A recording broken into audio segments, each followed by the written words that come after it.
আব্দুর রহমান মোল্লার বয়স ১১৫ বছর। বাড়ি নাটোরের বড়াইগ্রাম উপজেলার নগর ইউনিয়নের বড়দেহা গ্রামে। প্রায় ২০ বছর আগে এক দুর্ঘটনায় দৃষ্টিশক্তি হারান। এর ৬ বছর পর বড় ছেলেকে সঙ্গে নিয়ে পবিত্র হজ পালন করেন। দেশে ফিরে নিজ গ্রামে ৫% জমির উপর তৈরি করেন একটি মসজিদের নামেই তিনি জমিটি রেজিস্ট্রি করে দেন।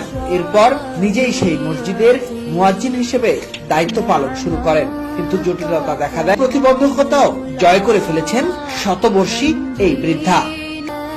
এজন্য বাড়ি থেকে মসজিদ পর্যন্ত টেনে নিয়েছেন দড়ি ও বাঁশ।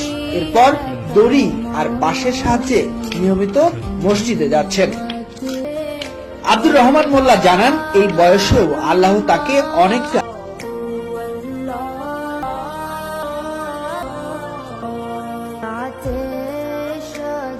شجرون تكل حجر شك